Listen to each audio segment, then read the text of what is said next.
es la persona que cambia radicalmente la concepción de lo ambiental en la academia, ¿no? Es decir, él empieza a pensar de nuevo lo ambiental, que es la invitación no solamente de esta cátedra nacional que acoge a prácticamente todas las sedes de la Universidad Nacional, sino a un grupo muy querido de estudiantes de doctorado en Educación y Cultura Ambiental de la Universidad Surcolombiana.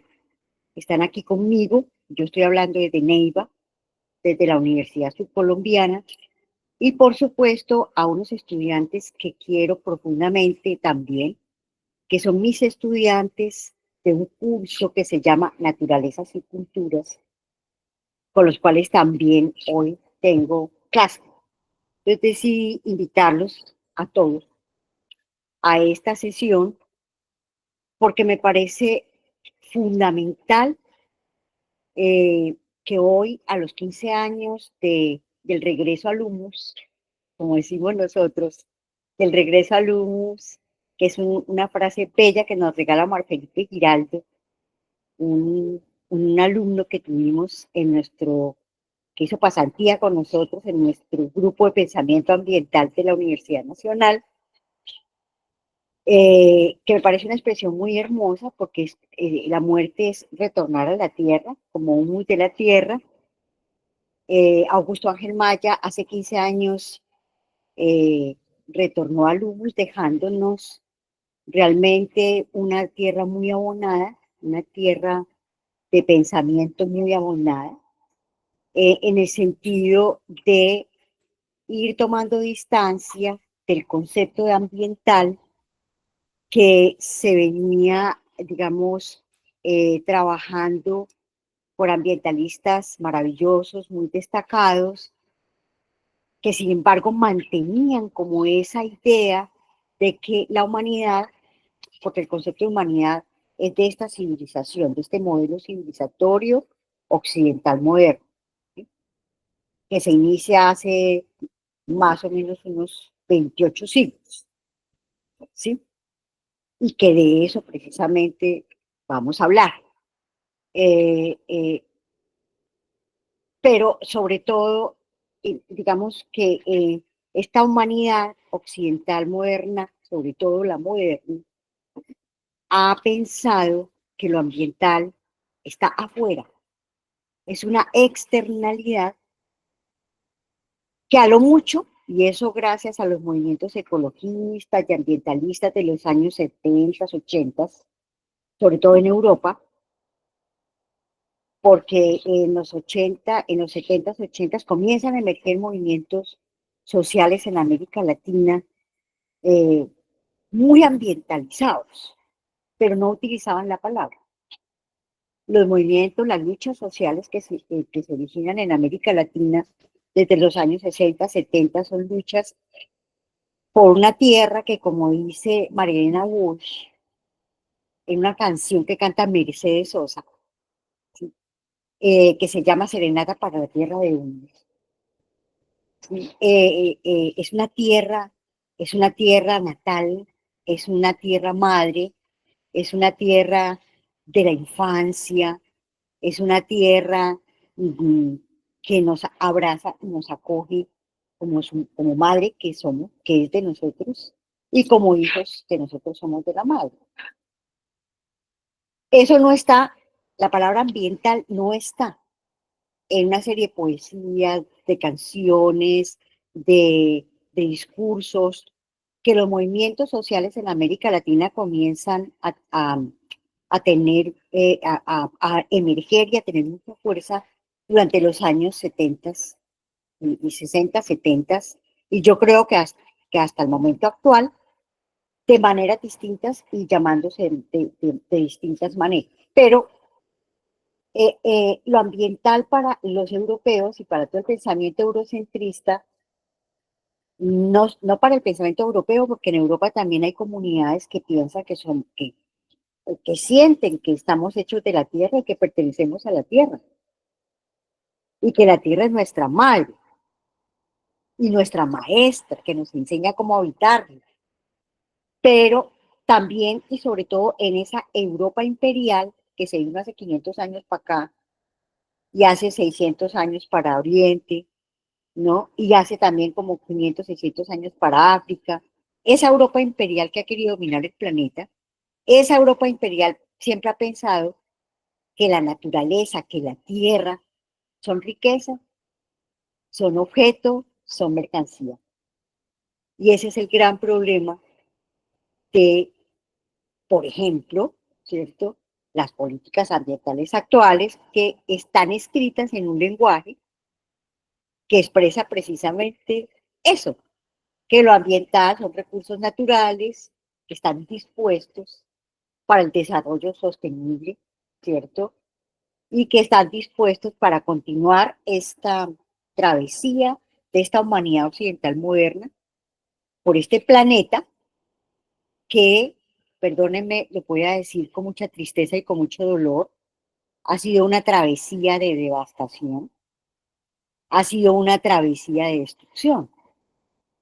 Cuando con Augusto Ángel recibimos el libro Nuestro Futuro Común, en el año de 1987, la primera publicación del informe Brundtland, ese es un libro que ustedes seguramente conocen mejor que yo, sobre todo las personas que están aquí en el doctorado en cultura y educación ambiental, pero yo pensaría que todos los IDEAS conocen muy bien ese libro. El IDEA es el Instituto de Estudios Ambientales, por el cual estamos nosotros conectados hoy en una cátedra para muchas sedes de la Universidad Nacional. Creo que están todas, o por lo menos 6 de esas sedes de la Universidad Nacional. Eh, el Instituto de Estudios Ambientales es creado por el maestro Augusto Ángel, por el maestro Julio Carrizosa, por varios maestros de ese entonces, pero sobre todo la idea de crear el IDEA, Instituto de Estudios Ambientales, fue de Augusto Ángel, porque él decía, tenemos que las universidades públicas en Colombia, y esta, la subcolombiana, aquí donde estamos, es una universidad pública, como lo es la Universidad Nacional de Colombia, deben comprometerse con los estudios ambientales y con ambientalizar la educación. Lo estábamos diciendo ya en 1987. Esto ha tardado mucho, porque no es fácil que penetre esta idea de lo ambiental, que afortunadamente está muy presente en algunas de las ideas de la Universidad Nacional de Colombia, porque también ha penetrado con mucha fuerza el discurso eurocentrista del desarrollo sostenible, que finalmente ha sostenido el desarrollo que desafortunadamente, y con tristeza lo decimos, ha sido la actuación devastadora de la humanidad occidental moderna, ¿cierto?, en la Tierra. Es decir, ha sido como el brazo armado, guerrero del capitalismo. Ustedes dirán, guerrero, pero el desarrollo precisamente busca que no haya guerra. Claro, el desarrollo se sostiene y se mantiene gracias a la guerra. Por eso, en vez de desaparecer la guerra, como lo prometió Henry Truman, cuando se crea Naciones Unidas en 1946, y eso lo habla Arturo Escobar, uno de los grandes pensadores en este momento, ambientales, es también de Manizales, y es un maestro incansable del trabajo con comunidades negras del Chocó y del Cauca y de toda esta parte maravillosa del occidente colombiano. ¿Sí? Dice Arturo Escobar, ¿cierto?, que Henry Truman prometió en su discurso inaugural de Naciones Unidas en 1946 que iba a desaparecer la guerra, porque todos los que entraran en el desarrollo ya iban a solucionar todos los problemas. Que ese es el gran paradigma que nos muestra, que gracias al desarrollo vamos a solucionar todos los problemas que hemos tenido hasta ahora. Y eso fue en el 1946. Estamos en el 2025, casi 80 años después, no me equivoco con mis matemáticas, casi 80 años, 79 años después, exactamente, y precisamente dentro de un año es, o se conmemora o se celebra la creación de Naciones Unidas, porque ese discurso de Henry Truman fue inaugurando Naciones Unidas porque era la promesa, unámonos todas las naciones del mundo.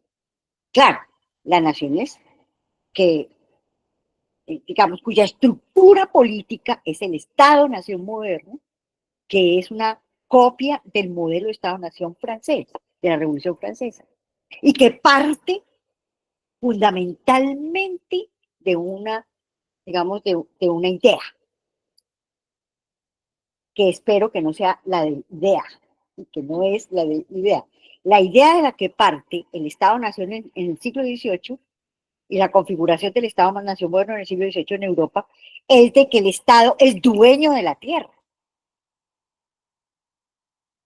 mientras que comunidades originarias del resto del mundo, o del resto del planeta, mejor, no hablemos del mundo porque hay muchos mundos en este planeta, comunidades originarias del resto de este planeta pensábamos lo contrario.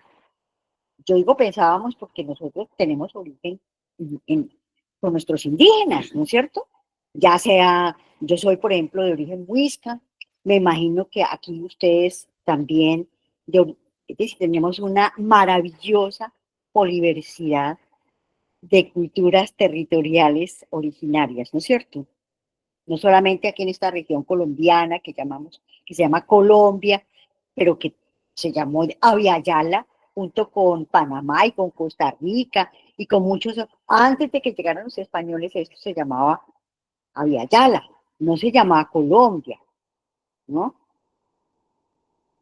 Pero digamos que estas comunidades originarias pensaban lo contrario, no que eran dueñas de la tierra, sino que, y ojalá esto sea una idea que toque sus corazones, ¿sí? Nosotros pertenecemos a la tierra. La tierra no nos pertenece, decía el jefe Ziegler en 1853, la carta famosa que yo creo que todos ustedes conocen, que le escribe el jefe Ziegler al presidente Franklin Pierce, ¿cierto? Buscando como una especie de negociación con estos colonos ingleses. Dice, la tierra no nos pertenece, nosotros pertenecemos a la tierra. Esto es fundamental para pensar lo ambiental. Cambia totalmente el concepto de ambiente que hemos tenido todos en un paradigma que todavía no acaba, y es el paradigma del desarrollo sostenible, porque el desarrollo sostenible desafortunadamente fracasó. Momento, al final damos la palabra. ¿Por qué fracasó? El desarrollo sostenible, ¿por qué fracasó? ¿Y por qué viene fracasando? La prueba es que hay una mayor crisis climática, una mayor crisis en todos los aspectos de los tejidos y de los entramados de la vida del planeta. No se ha mitigado ni aminorado para nada, sino que ha aumentado más. ¿Eso qué significa? Que estamos asistiendo, desafortunadamente digo, porque muchos de ustedes, ahí sí no me meto, porque yo desde que recibí el informe Brundtland en el 87, tuve una perversa intuición. Y fue, esto, esto es un pañito de agua tibia porque pone a conversar dos cosas que están en lógicas totalmente distintas. El desarrollo, que hay que sostener el desarrollo. Y el desarrollo es crecimiento, acumulación, producción de capital, industrialización, empresarialización, todo eso es el desarrollo. ¿Sí? De un lado, esa es la lógica del desarrollo. La lógica, perdonen, voy a decir una palabra filosófica, pero para que todos me lo entiendan, la lógica ontológica. Ontológico, no es odontológico, ontológico es el ser del desarrollo, el ser del desarrollo mismo, lo que hace el desarrollo, el logos del desarrollo, la lógica del desarrollo, es el crecimiento, la acumulación, ¿cierto? El enriquecimiento, pero también y está oculto como Jano, el semidios que cuidaba las puertas de Roma, que tenía dos caras. ¿cierto? Con una dormía y la otra cuidaba las puertas de Roma. El desarrollo es como Jano, ese semidios, tiene dos caras. La una, la de la riqueza, la opulencia, el confort, y la otra, la de la miseria de la tierra, la de la desertización de la vida del planeta, a la cual, gústenos o no, pertenecemos. Porque hay personas que no les gusta que le digan que son animales. Y somos planta, somos tierra. Estamos hechos del mismo material, como decía Carl Sagan, este gran físico, teórico, astrónomo y uno de los primeros astrobiólogos en los años 80. Él escribía en un libro bellísimo que se llama El punto pálido y azul, publicado por Editorial Norma. Yo lo tengo por Editorial Norma, pero yo creo que ya lo pueden bajar de internet, todo ahora se puede bajar de por acá. Pero si quieren tener libros, muy hermoso el libro. Decía Carl Sagan, estamos hechos de la misma arena cósmica de la que está hecho el universo que conocemos. Porque acuérdense que hay infinitos universos que no conocemos.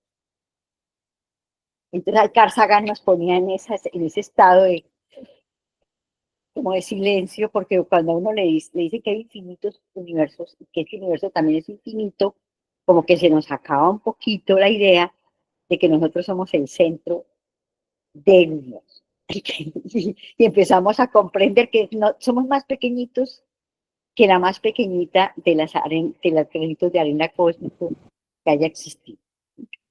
Pero que esta grandeza, como decimos en el texto de políticas ambientales, que aquí en nuestro doctorado en cultura y ambiente, ustedes ya están revisando, en nuestro libro, ¿sí? ¿Qué quimera es el hombre? ¿Qué quimera es el hombre? Es el primer capítulo de nosotros en ese libro, porque es la pregunta que se hace Pascal, la pregunta que se hacen muchos incluso científicos, ¿qué quimera es el hombre? ¿Qué hemos creído que somos? Por favor, salgamos de ese antropocentrismo que es muy fuerte, pero que es producto de la educación antropocentrista, que desde chiquitos a nosotros nos dijeron que éramos lo más importante de la vida y que la única vida que había que respetar era la vida humana, pero que el resto eran recursos para nosotros. ¿Sí? Entonces hemos sido criados en una educación y en una cultura de la ambición, no del amor y del cuidado por las tramas de la vida. Con esta introducción, esto larga, me fue un poquito el texto. Oigan, esto se me murió, ¿qué fue lo que pasó? No sé. Pasó algo. Bueno, con esta introducción les quiero entonces presentar digamos, estas reflexiones que he escrito para ustedes hoy, en homenaje, por supuesto, al maestro Augusto Ángel Maya, que repetimos, murió hace 15 años, retornó al humus hace 15 años, y es el maestro que nos permitió, oiga, ¿qué pasó? Allá, ¿sabía apagar? ¿Y cuál es la clave de esto? ¿Quién tiene clave de esto? ¿No? A ver, simplemente inicia, listo, perfecto. Muy bien, esta conferencia que he preparado para todos ustedes, Universidad Nacional, Universidad Colombiana, doctorado en Cultura y Educación Ambiental, y todos los estudiantes de pregrado que se inscribieron en una cátedra nacional que tenemos nosotros, que es sobre lo ambiental. Yo he titulado entonces esta reflexión, ¿para qué poetas en tiempos de políticas de devastación de la vida? ¿Para qué poetas en tiempos de políticas de devastación de la vida? Y, por supuesto, voy a hacer la lectura del texto que escribí. Muy bien. La pregunta que nos acompaña hoy, ¿para qué poetas en tiempos de políticas de devastación de la vida. Bueno, porque yo parto de algo un poquito duro o muy duro, y es que las políticas ambientales, desafortunadamente, tristemente, no han sido para el cuidado de la vida, sino para hacerle más pasito a la devastación de la vida, para hacerle un poquito más lento, para explotar. Yo no entiendo cómo uno explota más lentamente, ¿no? Porque si ustedes leen las políticas ambientales, se encuentran la palabra explotación por todos lados. La explotación de los recursos naturales, la explotación de los recursos naturales, en nombre del desarrollo sostenible. Siempre la palabra explotación está ahí, y la palabra explotación es una palabra guerrera. Solamente se explotan bombas, se explotan minas, se explotan balas. Bueno, y las bombas de cumpleaños. Y esas serán las que explotan, y las llantas. Bueno, pero entonces esa palabra explotación es una palabra guerrera, ¿no? Una palabra fuerte, es una palabra dura. Piensen en eso. Por eso he titulado esta charla ¿Para qué poetas en tiempos de políticas de devastación de la vida? Y digo, la pregunta que nos acompaña hoy: ¿para qué poetas en tiempos de políticas de devastación de la vida? Profe, ¿Cómo? Dime. profe, disculpa, ¿estás presentando? ¿Sí? Ustedes no están Sí, viendo la presentación, no, profe, no estamos viendo nada, solo estamos viendo la parte que dice estás presentando, pero no vemos pero no están viendo la tu diapositiva. presentación. Exacto, No, no la estamos viendo, profe. No, señora. perdón, profesora, en ocasiones uno tiene que poner a presentar toda la pantalla, no solamente una pestaña, porque en ocasiones, no sé por qué pasa, la pone uno y no se ve, y cuando la mueve tampoco. Entonces, como compartir toda la... Y allí Entonces, entonces usted habla. compartir ventana o pantalla completa. Pantalla completa, Pantalla profesora, completa, porque profe. sí, en ocasiones uno pone la pestaña, a mí me pasa siempre. Ah, bueno, entonces denme un momentico porque voy a poner la presentación. Lo que pasa es que entonces, bueno, listo, perfecto, ya entendí. Entonces, de una vez, pantalla completa, ¿no es cierto? Pantalla Sí, señora. completa, compartir. Me dicen si la están viendo, por favor.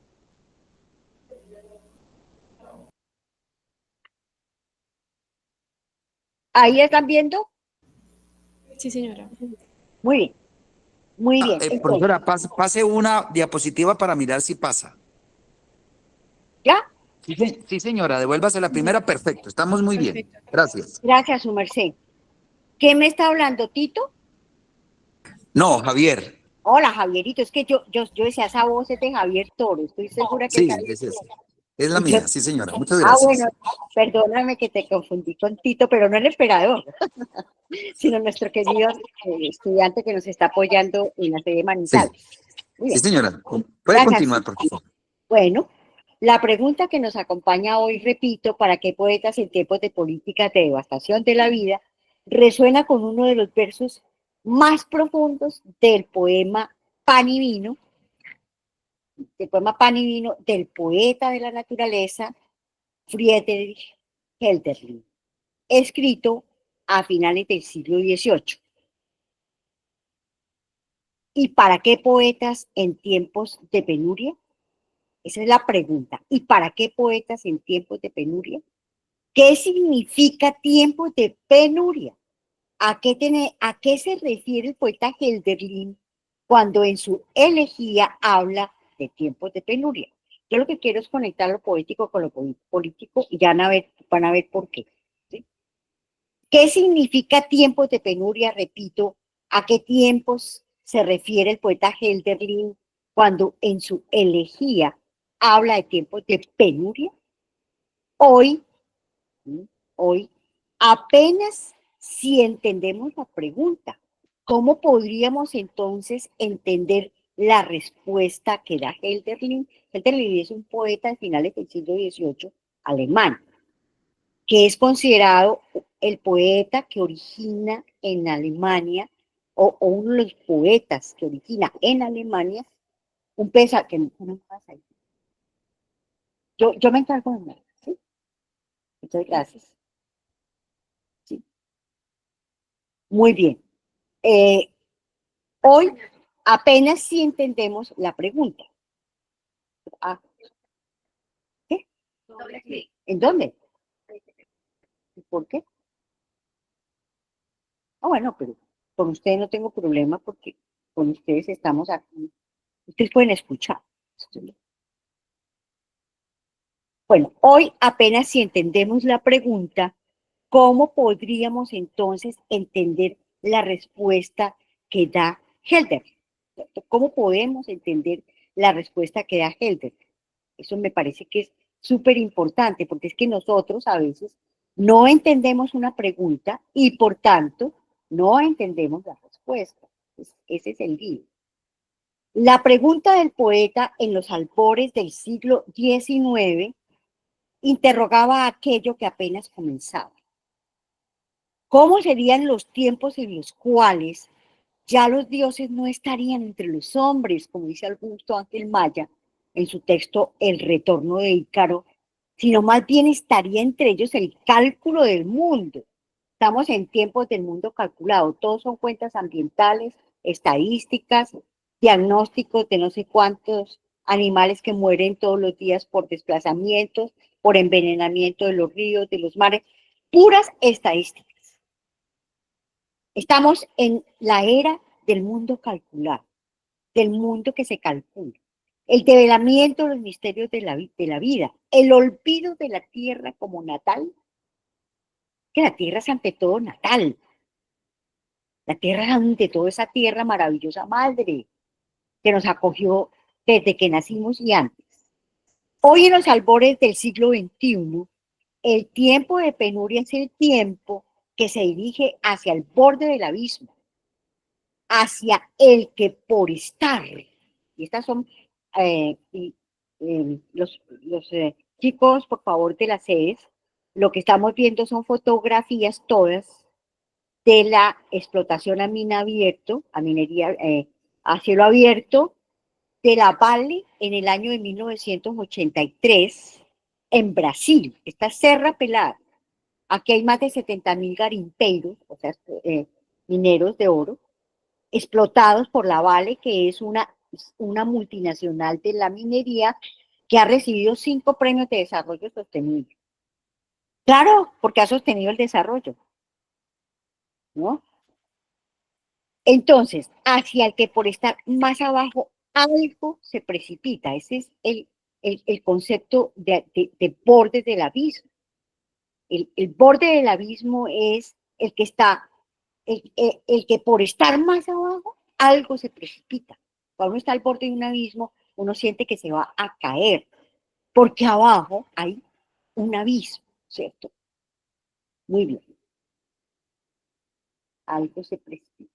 Bueno, en lo que sigue, entenderemos, sin embargo, ese ab, esa AB, ese ab, ¿cierto?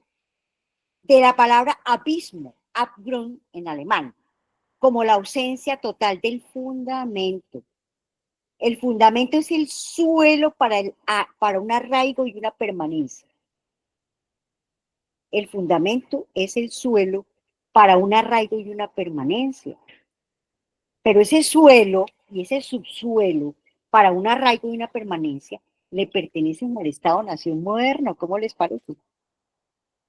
O sea que el arraigo le pertenece como riqueza y como fuente de energía, y de litio, de selenio, de todos los minerales que se necesitan, de petróleo, ¿cierto? Resulta que ese es el fundamento de una raíz permanente. La obra a la que le falta el fundamento está suspendida sobre el abismo. Esto me parece que es ante la pérdida de la tierra. Por favor, apagan el micrófono. Apagan.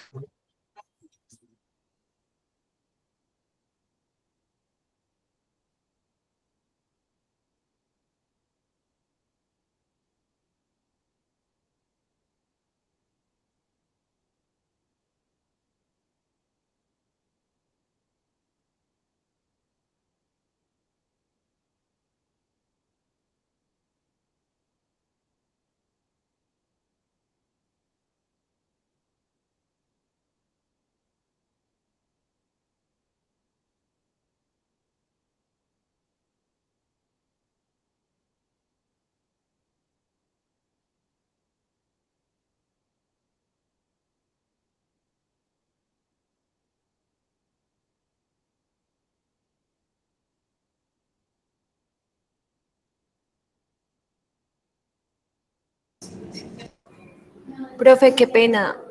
Es que no tiene el micrófono apagado. No se le escucha.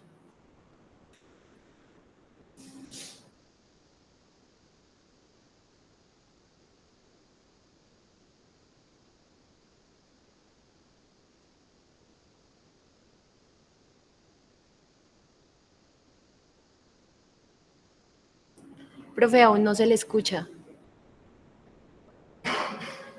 Ahí ya lo puedes activar, dale ahí en el eso. Ahí está activado.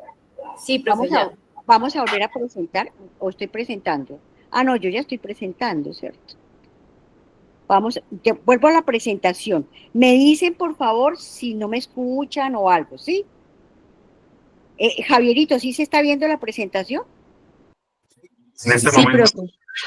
Bueno, lo que permanece lo fundan los poetas. Y entonces estaba diciendo una cosa muy importante, que lo que permanece lo fundan los poetas significa, sobre todo, que nosotros tenemos que volvernos poetas de la tierra. Tenemos que abandonar la actitud de ser unos controladores biopolíticos de un territorio que hemos vuelto objeto de producción energética, de producción de alimentos, de producción, en esta empresarial industrialización de la tierra que no para. Porque no para. Recuerden que ninguna industria para ni un solo día, ni un solo instante. Son 24/7. 2 minutos que paren son millones y millones de euros que pierden. Hay una adicción al capital. Si vamos a hablar de las adicciones de la modernidad, una de las adicciones grandes de la modernidad es la adicción al dinero y al capital. Nos vamos a volver el rey Midas. ¿Ustedes saben lo que le pasó al rey Midas? Que todo lo que tocaba lo convertía en oro. Entonces este cafecito, si yo soy Midas, se me convierte en oro. Ay, qué bueno, me va a volver millonaria, riquísima. Pero el café se volvió oro. El pan se vuelve oro. El trigo se vuelve oro. ¿Sí? Todo se vuelve oro. ¿Y qué le pasó a Midas? Se murió de hambre, de sed, se murió brutalmente porque no pudo volver a comer nada, porque todo lo que tocaba lo convertía en oro. Eso nos está pasando a nosotros en esta biopolítica del control de la tierra para fines de la producción industrial sostenible, porque la palabra se usa para todo, ¿sí? La guerra sostenible, la destrucción sostenible, ¿no? Entonces, una política de la devastación de la tierra sostenible, hay que sostenerla por más tiempo. Un signo de interrogación ante la época del progreso, del desarrollo, del desarrollo nos hace estremecer. ¿Cómo podemos siquiera pensar que la tierra permanezca como fundamento vital de toda permanencia? Si el signo inconfundible del presente es precisamente el cálculo de una tierra expuesta a la avidez del capital. ¿Cómo ha podido ser posible que podamos pensar en esta modernidad industrializadora de la tierra, en la permanencia de la vida del humano sobre ella, sin siquiera pensar que para permanecer el humano en la tierra debe permanecer aquello que le ha dado vida al humano, la tierra? Es que fíjense en la lógica absolutamente devastadora y destructora en la que estamos. Sin duda, estamos habitando una tierra desolada. El abismo se agiganta y nos atrae sin pausa.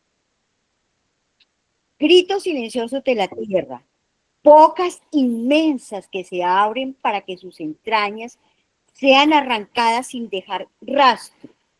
La devastación es abismal y enigmática. Emerge la noche, no la sagrada, la que llama a los hombres al placer, como diría Nietzsche, la dionisiaca, la femenina, la lunática. Emerge la noche del abismo insondable donde el llanto de la vida, el dolor de la vida, la tristeza de la vida no cesa.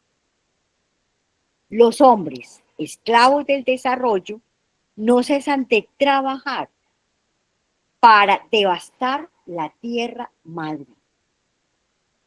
Y así esclavizarse, devastarse, muchas veces sin saberlo. ¿Qué nos queda luego de haber perdido la tierra que nos da a cada instante la vida? Comillas, lo que le hagamos a la tierra, se lo hacemos a los hijos de la tierra, cierro comillas, decía alguna vez el jefe Sidney al presidente de los Estados Unidos, Franklin Pierce, ante la devastación y la desolación de la tierra arrasada. ¿Qué pasa con los humanos?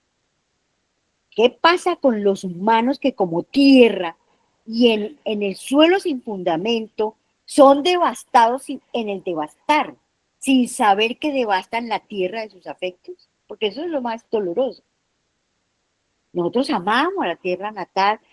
Ustedes los que están aquí aman Neiva, Huila, Colombia. Yo amo mi tierra, ¿cierto?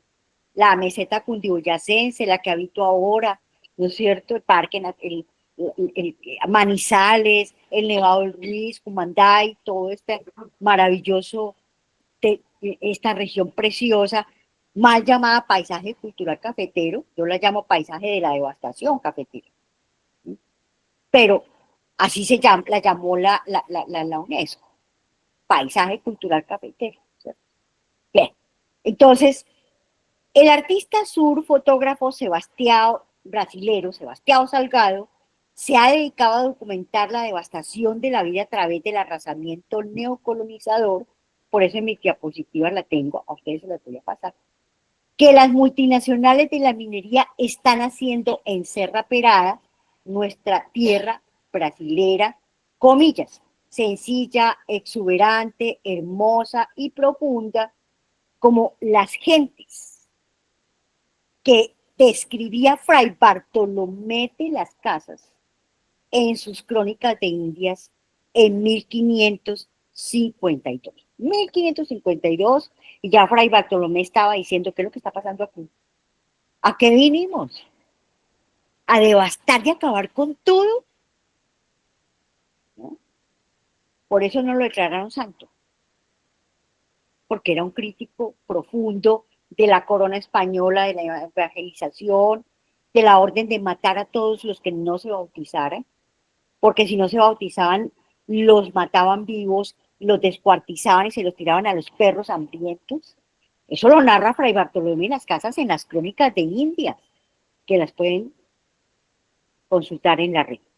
Desde la llegada de los españoles en el llamado descubrimiento de América, comienza en nuestras tierras una historia interminable de colonización. Ese es uno de los primeros, esa es una de las grandes políticas de Europa, de España, sobre todo, de Inglaterra, sobre todo, de Portugal, de Francia, de Alemania, de la Europa imperial.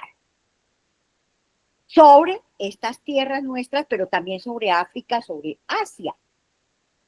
Es que fue impresionante, ¿no es cierto? Entonces, la política colonial que sigue estando presente en nuestro pensamiento absolutamente todavía colonizado. Una colonización del pensamiento, la vida, el lenguaje, las maneras de sentir, de hablar, de habitar y de morir. La crueldad, la atrocidad y la infamia han configurado estos procesos de colonización. O sea, ¿qué característica han tenido los procesos de colonización desde el siglo XV hasta hoy, hasta este momento? Porque no se ha acabado la colonización. Dussel la va a llamar neocolonialidad. ¿Cierto? Enrique Dussel y muchos pensadores latinoamericanos han trabajado en mostrar cómo la modernización y la modernidad es una nueva forma de colonización. Y el movimiento se llama modernidad-colonialidad. La atrocidad, repito, la crueldad, la infamia han configurado estos procesos de colonización, la manipulación de las estructuras elementales, esenciales de la vida, los vástagos de la vida, no solo humanas, sino de todos los seres que habitan la tierra y de la tierra misma, según la teoría de Santiago, propuesta por los pensadores chilenos Humberto Maturana y Francisco Varela, ha sido estructurante y estructuradora de la colonización y la neocolonialidad. La colonización implicó devastación de la vida.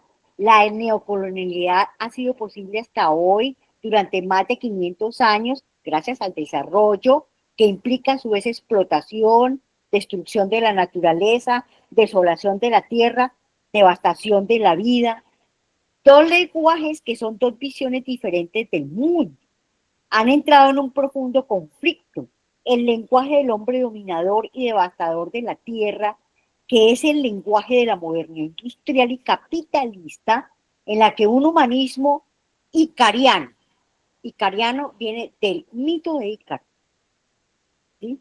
Pandórico, que viene del mito de Pandora, prometeico, que viene del mito de Prometeo, y fáustico, que viene del mito del Fausto, 4 mitos que trabajamos muy fuertemente de la mano del maestro Augusto Ángel Maya, que incluso tiene un bello texto de filosofía ambiental latinoamericana que se llama El retorno de Ícaro, donde dice, antes de que Ícaro caiga, Ícaro somos esta civilización, que hemos creído que podíamos volar demasiado alto con la ciencia, la tecnología, la innovación, y lo que estamos es agudizando la caída.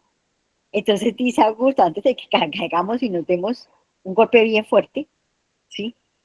Comencemos a retornar a la tierra. Porque la educación, desafortunadamente, la educación que se trajo, el modelo educativo es un modelo importado de Europa desde el siglo XVII y XVIII. De eso, por ejemplo, Castro Gómez, ¿cierto?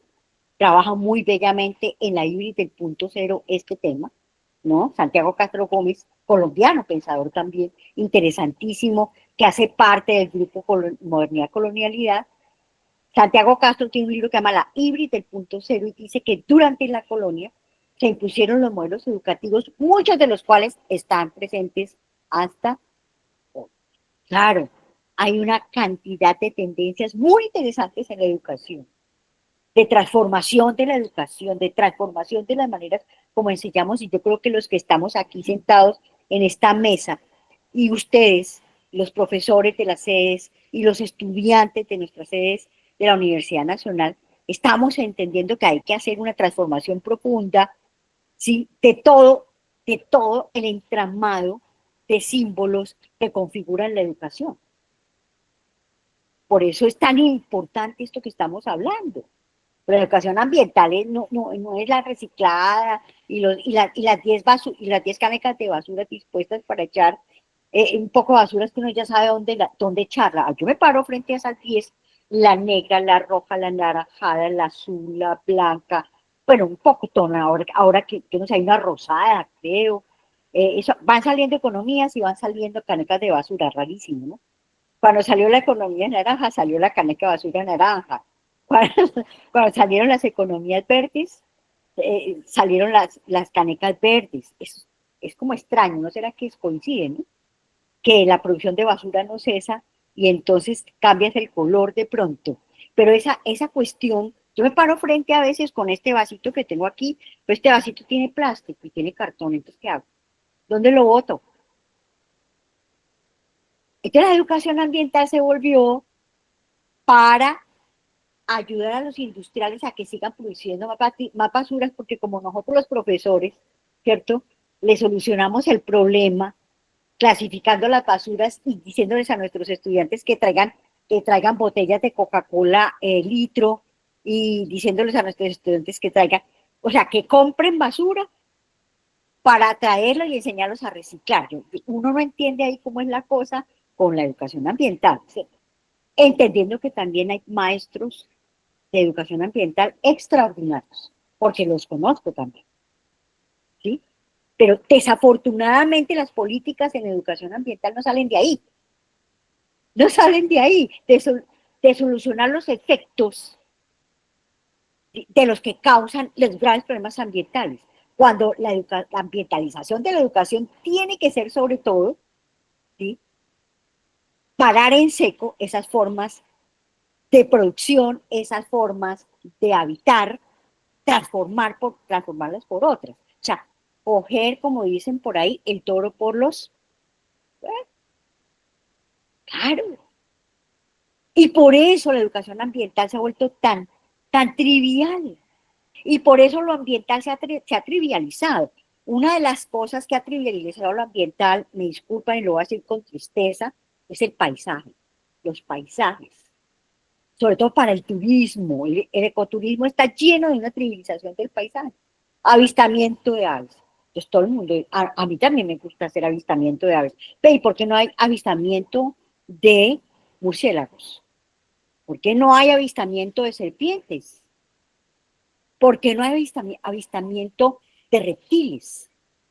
Porque estamos en una civilización que ama a los que vuelan, y eso es Ícaro. Ícaro era el hijo de Dédalo, un semidios, ingeniero, cretense, que comprendía la lengua de la tierra. Y construyó, para huir de la isla, porque los iban a matar, construyó unas alas para él y otras para su hijo Ícaro. Y le dijo a Ícaro, y se las construyó muy bien, le dijo, no vayas a volar demasiado alto ni demasiado bajo, porque si vuelas demasiado alto, la luz del sol, el calor del sol te derrite la cera con la cual te pegamos las alas. Y si vuela demasiado bajo, el agua del mar puede también mojarte las alas. Pero Ícaro, que era un chino como de 15 años, no, ninguno de los que está conectado son chinos de 15 años, yo ya sé que son de 17, 18, 20, ¿sí? Todos ustedes son muy jóvenes, ¿sí? Todos somos jóvenes, ¿sí? Todos de alguna manera somos como Ícaro, hemos querido volar demasiado alto, ¿y qué le pasó al pobre Ícaro? Que ante los ojos atónitos de su padre, que iba volando tranquilo, sereno, era un hombre sereno, era un ingeniero sereno, era un constructor de técnicas en la serenidad, que es la invitación también. No es dejar de hacer técnicas, de construir, no, sino hacerlo serenamente, cuidando la vida del planeta, no devastándola. Ícaro cae ante los ojos atónitos de su papá y se ahoga. Y dice Augusto Ángel, en ese bello texto, El retorno de Ícaro, dice, y Enrique Leff, que es el gran pensador ambiental mexicano que le hizo el prólogo al texto del retorno de Ícaro de Augusto Ángel Maya, dice, y esa es la triste historia, la trágica historia de nuestra civilización occidental. Hemos querido volar y volar, por eso amamos tanto las aves, y si a muchos de nosotros nos invitaran a avistamiento de ratas, ¿cuántos iban a ver avistamiento de ratas? Miren que hay un desprecio y hay un demasiado aprecio. Hay una selección. Eso estructura nuestra cultura. Nuestra cultura es una cultura de la exclusión. Por eso se habla tanto de la inclusión. ¿Sí? Porque solamente en una cultura de la exclusión se habla de la inclusión. Exclusión. Detestamos las ratas, detestamos una cantidad de animales y plantas. Augusto Ángel hablaba de las plagas y hablaba de las plagas, ¿no? De las plagas y no me acuerdo la otra palabra. La maleza. La maleza. La maleza. La maleza. Diana, ¿usted está conectada? No, Ana María. Ana María. Hola, profe. Anita, gracias. Y la maleza. Malezas y plagas. Sobre todo cuando comenzó a darse la revolución verde aquí en el mundo occidental, que fue en los años 40, 50, con la emergencia de una cosita que se llama la ingeniería química. Y empezaron a taparse de plata. Ahí nace la Bayer y todos esos, ¿sí? Y Monsanto y todos esos, que ahora vamos a hablar de ellos, ¿sí? ¿Por qué? Porque la ingeniería química fue la que empezó ¿cómo se llama? A trabajar para hacer pesticidas y herbicidas. Eso se lo debemos a la ingeniería química y mucho más. todos los venenos que nos tomamos y que las EPS nos dan todos los días para enfermarnos, porque ese es el negocio, estar enfermos. Uno ve mucha gente, claro que no puede comprar las naturistas, entonces ve uno muchas personas todos los días haciendo cola en las EPS para recibir los medicamentos, que son puro veneno. Le hará bien, le quitará el dolor, pero después uno va a ver y le destruyó los riñones, le destruyó el hígado, le afectó los pulmones. ¿Sí o no? Es así. Entonces ese es el desarrollo, ¿no? Entonces, ¿dónde iba y por qué iba y qué era lo que yo estaba hablando? Ya no sé. Pero estoy hablando de Fausto, estoy hablando de Ícaro, estoy hablando de Pandora, ¿no? Que también es un mito muy interesante. La ciencia moderna es muy pandórica, la tecnología moderna es muy pandórica, la inteligencia artificial, todo eso es Pandora. Prometeo, que es el semidios del fuego. Ustedes saben lo que le pasó a Prometeo. Prometeo se fue, bueno, Hefestos, que es como el dios de la herrería. Hefestos se fue una noche de rumba con su novia y le pidió a Prometeo que se quedara cuidando el fuego, porque ustedes saben que el fuego fue muy importante en el proceso civilizatorio, ¿sí? ¿Por qué? Porque se empezó a trabajar metales, ¿no? Pero se empezó a cocinar y a comer las comidas cocinadas, ya cocinar la carne y todo eso, ¿no? Entonces Prometeo se quedó ahí y cayó en la tentación de regalarle el oro a los hombres. Perdón, el oro no, el fuego. El fuego le entregó el fuego a los hombres y dicen que recibió un castigo brutal. ¿Sabe qué castigo recibió Prometeo? Que todos los días, hasta el día de hoy, está por allá en un monte mítico, y hasta el día de hoy, todos los días viene un buitre y le devora las entrañas. Yo a veces digo, ¿no será que ese buitre es Monsanto? ¿O ese buitre no será que son las mineras? Esos son como buitres que devoran las entrañas. Y entonces dice que a todos los días, toda la noche se les reponen las entrañas y al otro día vuelve otra vez ese buitre y eternamente así, devorándole las entrañas a Prometeo. Un castigo muy duro. ¿Por qué sería, no es cierto? Por el abuso que esta humanidad occidental moderna ha tenido con la energía. Porque no es la humanidad, como uno habla, la humanidad piensa que es todos los seres humanos que habitan el planeta. No. Hay casi 45.000 culturas distintas que habitan este planeta. Y lenguas las que ustedes quieran, que no conocemos. Porque la educación moderna, me culpa porque todos estamos ahí, los maestros, le hemos puesto a nuestros estudiantes como una especie de venda en los ojos, blanca. Una ceguera blanca, como dice José Saramago. En el informe sobre la ceguera, él habla sobre una ceguera blanca. Ceguera blanca que no nos permite ver sino a nosotros mismos y que no permite que hablemos sino de nosotros mismos y nos volvimos tautológicos. La tautología es un momento de una forma lógica en que A es igual a A, entonces todo es igual a lo mismo. Es también lo que llama Byung-Chul Han la sociedad del cansancio, y la otra, la transparente. Las dos, la transparente y la del cansancio. ¿Sí? Todo está solucionado, todo está claro, todo está clarificado, ya nada, ya no piensen. ¿Para qué piensan? Si ya todo está pensado. Lo que tenemos es que repetir modelos. Pues repetí este modelito de educación ambiental, llena este formato para hacer investigación, el mismo formato para hacer cualquier tipo de investigación, es el mismo formato.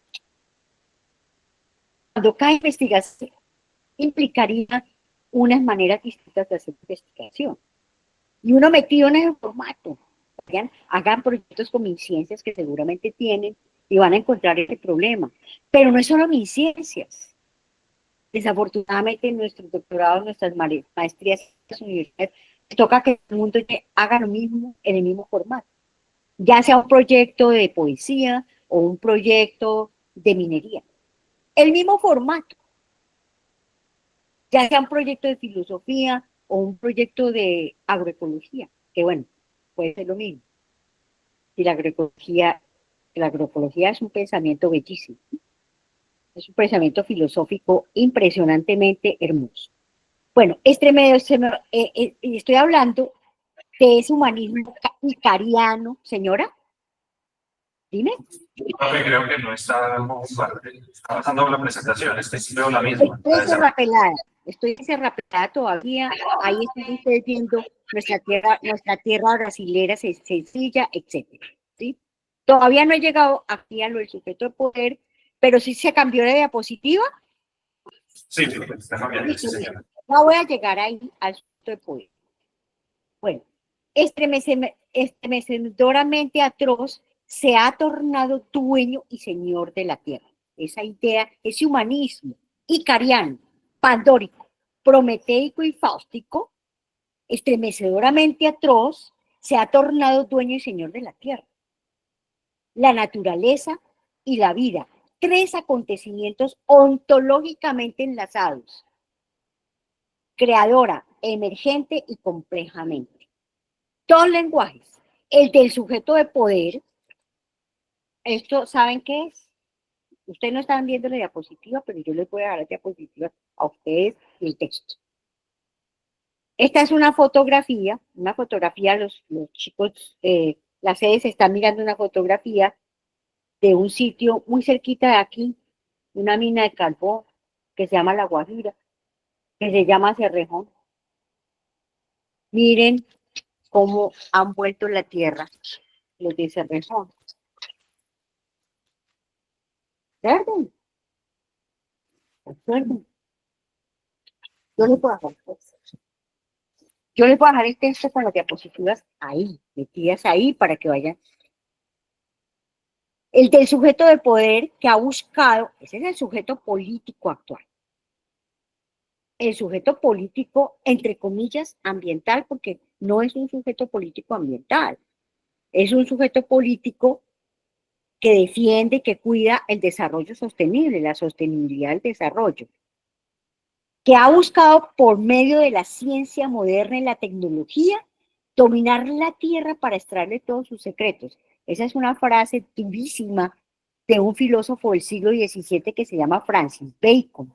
Francis Bacon decía, a la naturaleza como a las mujeres públicas, o sea, a las prostitutas, hay que explotar, hay que violentarlas, decía Francis Bacon en el siglo XVII, para extraerle todos sus secretos. ¿Cómo les parece la bellecita de Francis Bacon? Francis Bacon, que entre otras cosas, les quiero contar un chisme. Francis Bacon era un hombre que era como medio bipolar.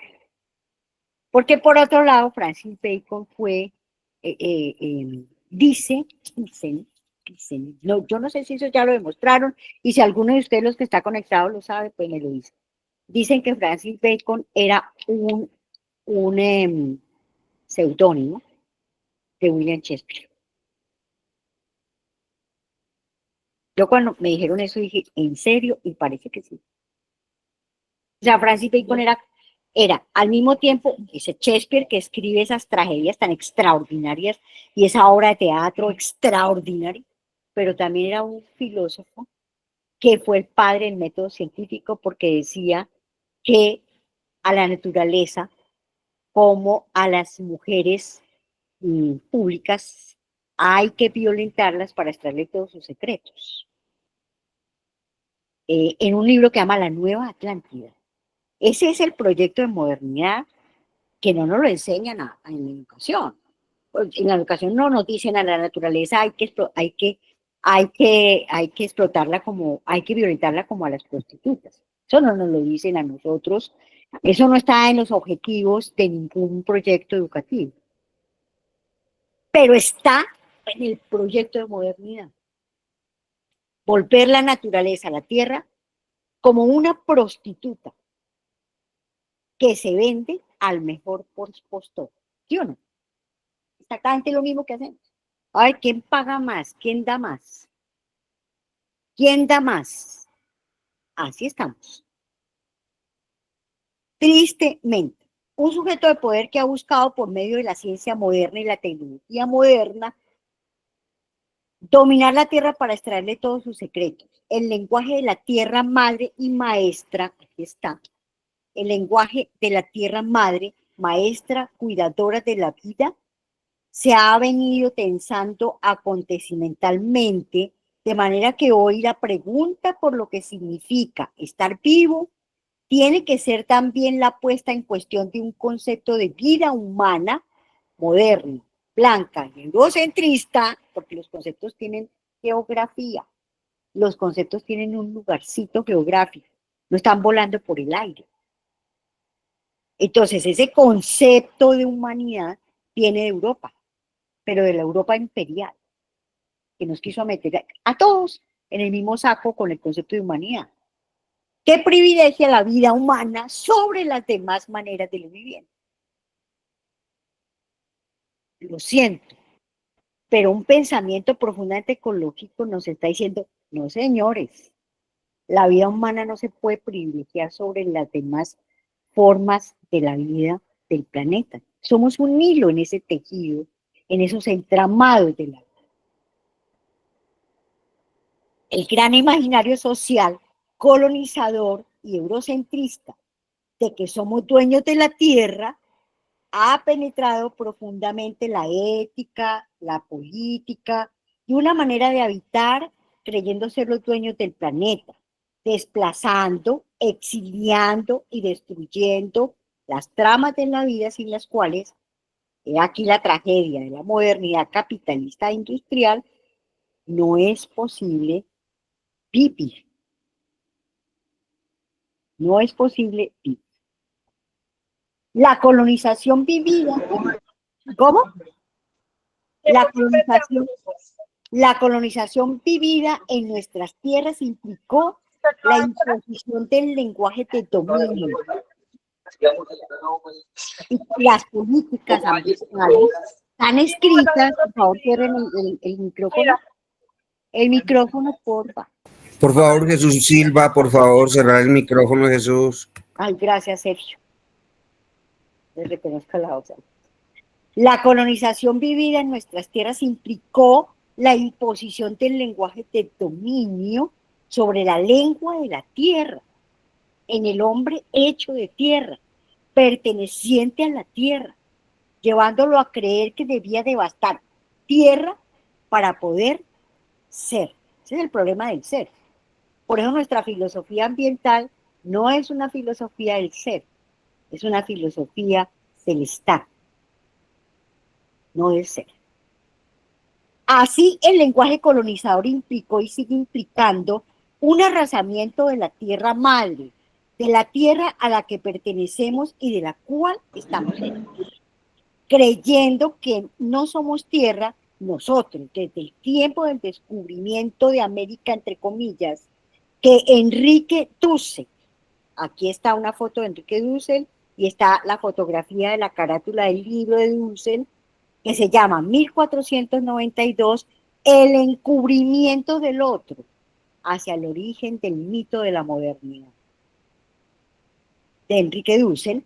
Enrique Dussel llama el encubrimiento del otro. Dejamos de ser nosotros, gente de tierra y de la tierra, mapuche, aviala, tumaca usai, ¿cierto? Aquí están todas las palabras, mapuche, aviala, tumaca usai, para convertirnos en enemigos de la tierra. Claro, porque la cogimos como recursos y acabamos con todo, porque lo que nos interesa es el capital verde, ¿cierto? El capitalismo verde. Pues ahora con lo del desarrollo sostenible, que viene sobre todo desde 1992, imponiéndose gracias a la conferencia de Río de Janeiro. Pero, ¿qué debe mostrar el hombre? Es la pregunta. Su pertenencia a la tierra. Esta pertenencia consiste en que el hombre es el heredero y aprendiz de todas las cosas, pero estas están en conflicto. Cierro comillas, dice Heidegger en un texto muy bello que se llama Hölderlin y la esencia de la poesía.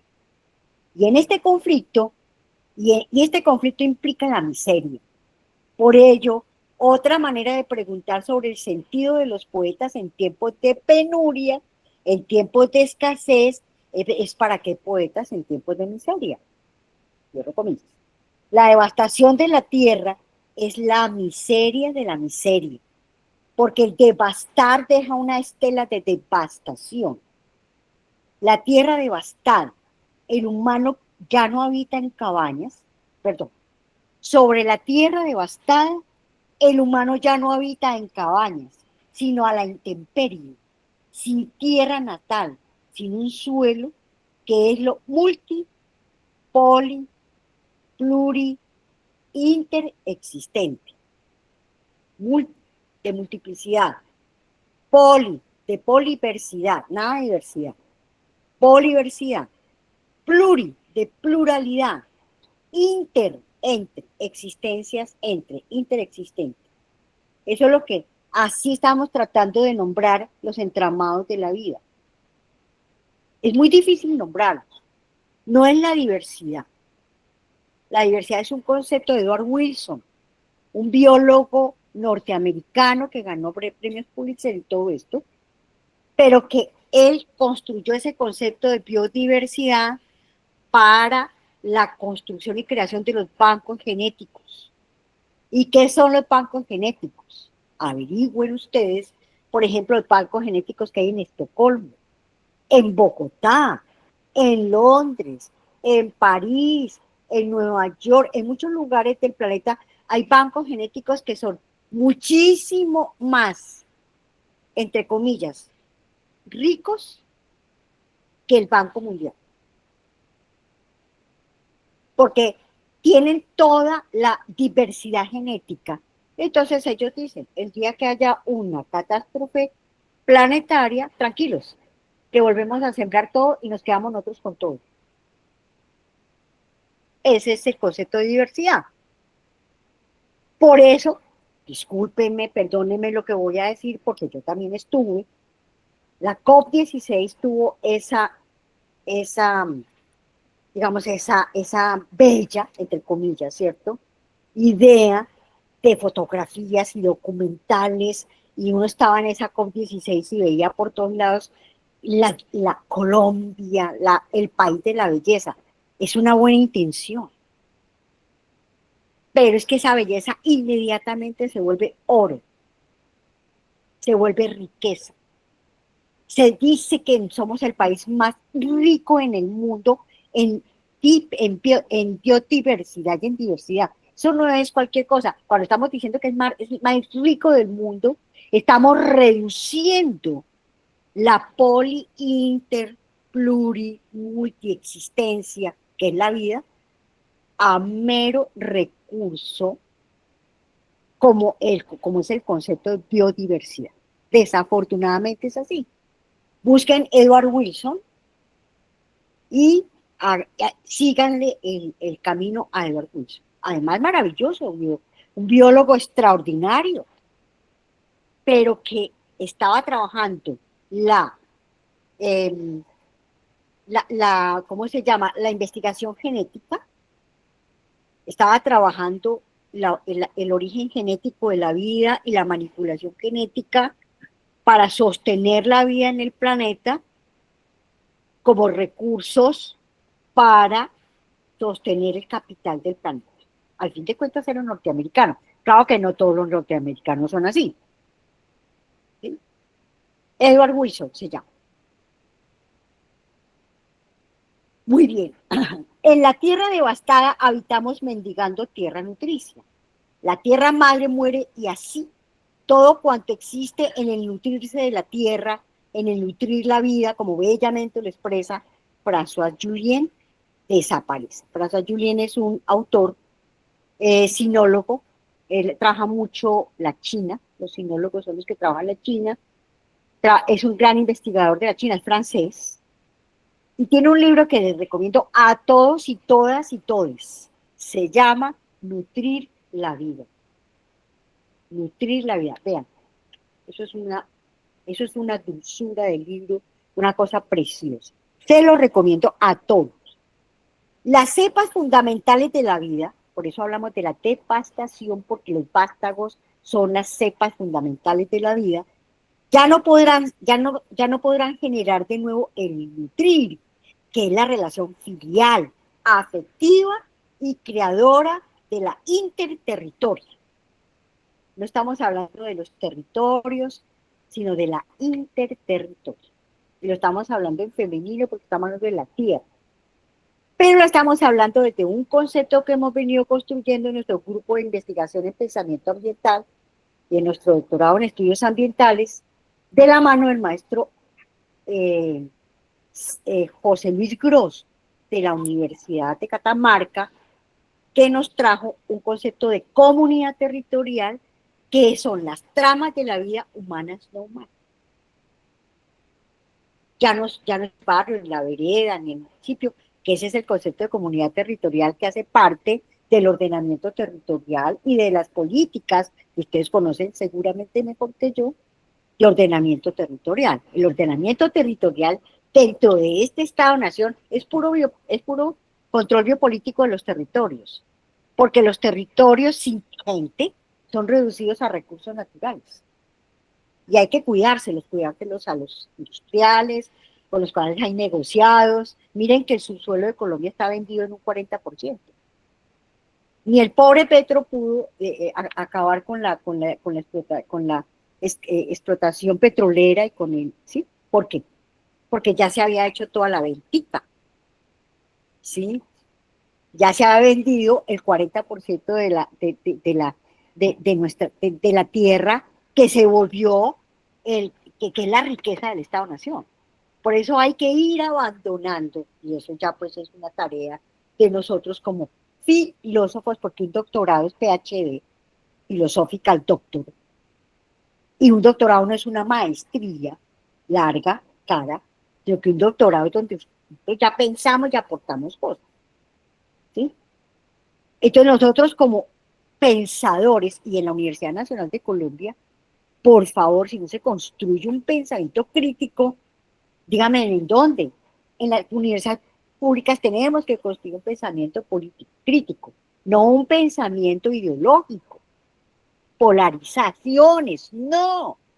Pensamiento crítico, profundo, radical. ¿Sí? Entonces, François Jullien, pues recojo lo de François Jullien de nuevo, es un gran investigador y nos dice, el nutrir es esa relación filial, afectiva, creadora de la interterritorio. El desierto está creciendo. Hay de aquel que construye desiertos. Perdón, ¿ustedes están viendo la diapositiva, queridos estudiantes? Sí, profe, sí, señora. Bueno, cuando no, me lloran, por favor, porque yo no los estoy viendo. El desierto está creciendo, hay de aquel que construye desiertos, eso está entre comillas, porque es una frase muy dolorosa de Federico Nietzsche. Y en el desierto, creado por la mano devastadora del habitar político moderno, ¿qué puede florecer? La miseria se extiende, el enriquecimiento por la explotación de la tierra, reducida por el capitalismo industrioso, verde, creativo y atroz, a objeto y mercancía, ha hecho de las multinacionales de la minería, el petróleo, el coltán, el litio, el oro, los alimentos, la moda, el turismo, la construcción, los sujetos de poder más devastadores de la tierra cosificada, avalados y sostenidos por esas multinacionales, ¿no? De sujeto de poder, avalados y sostenidos, aquí me faltó en el texto escrito, sostenidos, bueno, ay, perdón, estoy escribiendo de una vez, y sostenidos, avalados y sostenidos por las políticas en desarrollo sostenible y sustentable. Lo siento. Pero las políticas en desarrollo sostenible buscan es eso. Y le dan, ¿de dónde salen entonces los permisos ambientales? ¿Y de dónde salen todas esas cosas terribles que están haciendo en nuestro país y en el mundo y en el planeta? sino de los permisos que dan los gobiernos y las instituciones, porque es que el Estado-nación moderno nace estructuralmente corrupto. Pero esa corrupción no es solamente porque nos robemos plata cuando somos alcaldes, cuando somos presidentes, cuando somos congresistas o cuando somos senadores o cuando somos lo que sea, sino además es sobre todo la corrupción con la vida del planeta, con aquellos otros seres no humanos que no se pueden defender. Por eso no hay que seguir trabajando la declaratoria de derechos de la naturaleza. No. La naturaleza, nosotros no somos nadie para otorgarle derechos a la naturaleza. Ni la Corte Constitucional es nadie para declararle derechos a la selva amazónica o a los ríos o a los seres vivos. Nosotros no somos nadie para creer que tenemos la petulancia de decir, le vamos a declarar derechos a la selva amazónica. Máxime después de que estos señores maravillosos que han presentado los proyectos de declaratoria, por ejemplo, de los derechos del río Atrato, yo conocí en vivo y en directo, ¿cierto? Los 6 tomos que tuvo que escribir Iván, no me acuerdo el apellido, si alguno de ustedes se acuerda, me lo recuerda, este gran magistrado que obtuvo la declaratoria de los derechos de la naturaleza, de los derechos del río Atrato, eso fue en el 2019. Y yo decía, ¿cómo así? Que se tienen que escribir 6 o 7 tomos de argumentaciones para que una Corte Suprema de Justicia le declare los derechos a un río. ¿No les parece a ustedes el colmo de la petulancia de esta humanidad? Cuando, por el contrario, tendríamos que estar pensando que el río es sagrado. Es que si el río es sagrado, si la selva es sagrada, ¿qué hacemos? La cuidamos. ¿O es que ustedes, nosotros, le declaramos derechos a nuestro Dios o a los dioses en los que creen?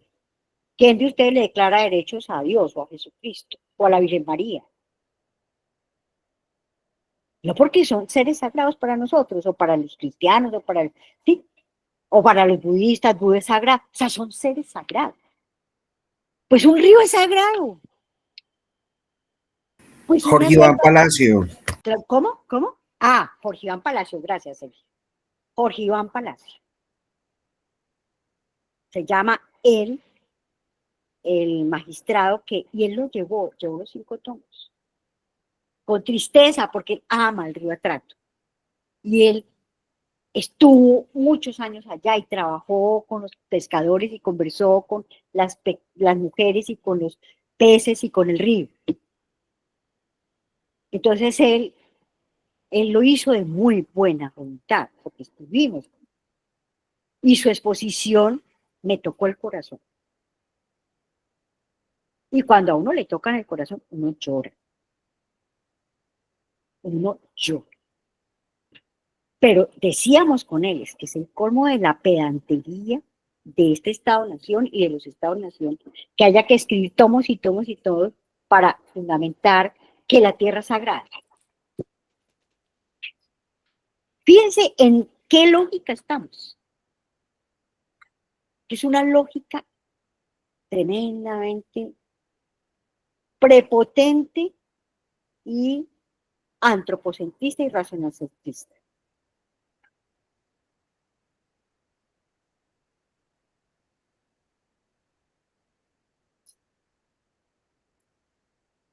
Bueno, así la miseria de la tierra del hombre, así la miseria de la tierra, del hombre tierra, de los cuerpos entre cuerpos tierra, se ha profundizado. El de abismo, o sea, el de abismo, tiene una doble manera de pensarse. Tiene una doble manera de pensarse. ¿Dónde os?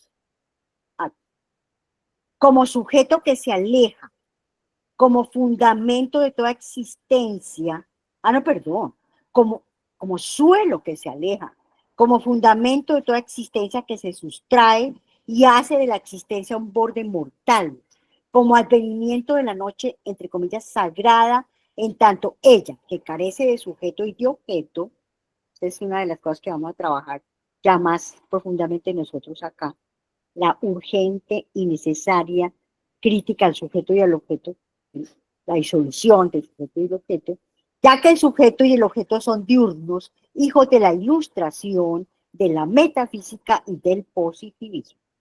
El sujeto, invención de la modernidad para darle carácter de tiempo de dominación de la tierra, tiempo de una verdad como una tierra calculada, es diurno.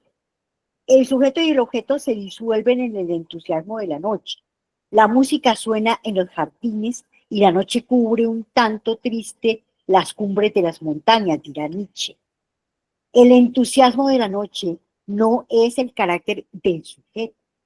La noche entusiasta es locura poética que no se explica en el discurso apolíneo, sino en el delirio de la tierra que se mira en la silueta de la luna amando la vida. La devastación y la miseria son hermanas. La miseria no consiste en índices del PIB ni en medidas del PNUD, que es el Programa de las Naciones Unidas para el Desarrollo, y el PIB pues es el promedio del índice de bruto, ¿no? Eso, esas ustedes saben. La miseria consiste en la pérdida de la tierra natal, madre entramada de vida. Entramado de vida. Por ello la pregunta, ¿para qué poetas en tiempos de devastación de la vida? Entra en consonancia con la pregunta, ¿para qué poetas en tiempos de miseria? ¿Y qué son los tiempos de miseria? Los tiempos de miseria de la vida son los tiempos donde la vida se ha pensado calculadoramente, abandonando lo que ella es, sagrada. Y no solo la vida humana. Por favor, salgámonos del antropocentrismo. Por ello, nuestra invitación ha sido a un reencantamiento del mundo, en clave de lo que llamaron Hölderlin, Heidegger, José Luis Pardo y tendencias importantes del pensamiento ambiental sur, el habitar poético. El habitar poético. Y las comunidades ancestrales de la tierra pueden vivir Abya Yala, Sumaca Usada, y otros vocablos que se han ido convirtiendo en una especie de bitácora, cartografía poética, geopoética del habitar humano. Si queremos que la vida permanezca, ¿sí?, hay que hablar en la perspectiva de unas geopoéticas del habitar, más que de unas geopolíticas de la guerra, que es lo que ha estado presente sobre todo desde principios del siglo XX, la repartición de la tierra desde el punto de vista político, para eso han sido las guerras en el siglo XX, ¿cierto?, por recursos naturales para la industria. Eso es lo que ha pasado. Estar vivo solo es posible en las tramas de la vida en las cuales los humanos somos frágiles y lutos. El habitar poético solo es posible como epifanía. ¿Sí? Epifanía es como la manifestación de los dioses. El dios inmanente de Heidegger, el dios naturaleza de Hölderlin, los dioses nuestros de estas comunidades aviayalenses, no porque los dos sean panteístas, de Hölderlin, no, esos no son panteístas, sino porque la poesía de Hölderlin, como esencia de la poesía occidental moderna por lo menos, deberá la presencia de lo divino en la naturaleza. ¿Para qué poetas en tiempos de devastación de la vida no es al mismo tiempo una pregunta y una profecía?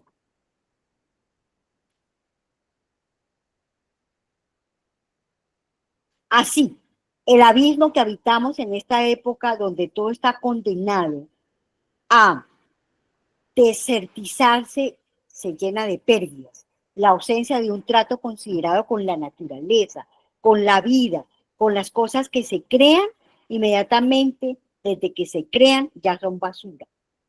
La miseria ay, perdón, la miseria, no, espera, de la tierra y de todo lo vivo se produce en el despilfarro de todo cuanto en ella existe. La otra cara de la miseria es el despilfarro, así como la otra cara del desarrollo es la devastación de la vida. ¿Dónde está la biología y la ética, por ejemplo? ¿A qué se han dedicado en estos tiempos de penuria y devastación de la vida en su densidad y estructura profunda? ¿Por qué su silencio ante la devastación que acciones industriales, extractivistas y biotecnológicas producen? ¿Por qué hay una ausencia de la ética? ¿Por qué se oculta ante el dolor y el sufrimiento de la vida y de lo vivo? El imperativo de la sostenibilidad del desarrollo, es la esencia de las políticas ambientales, en el doblez que lo nombra, desarrollo sostenible, ha colocado la mayoría de las reflexiones bioéticas al servicio de la biotecnología y la mayoría de las investigaciones biológicas al servicio de la industrialización de la vida. Estará la trivia aquí. Al servicio de la industrialización de la vida. La actividad que realizan multinacionales que mercadean con la vida como Monsanto, miren, es importante esta parte roja que está ahí. Monsanto, ahora Bayer, multinacional que se ha venido apropiando de las cepas fundamentales de la vida vegetal, configurando a partir de palabras como compromiso, imaginación, cooperación, innovación, rapidez, un capitalismo biológico absolutamente antiambiental y de carácter fascista. Muestran que el poder del mercado, las multinacionales, muestran que el poder del mercado busca absorber, apoyados en el desarrollo sostenible, todos los intentos por defender la vida.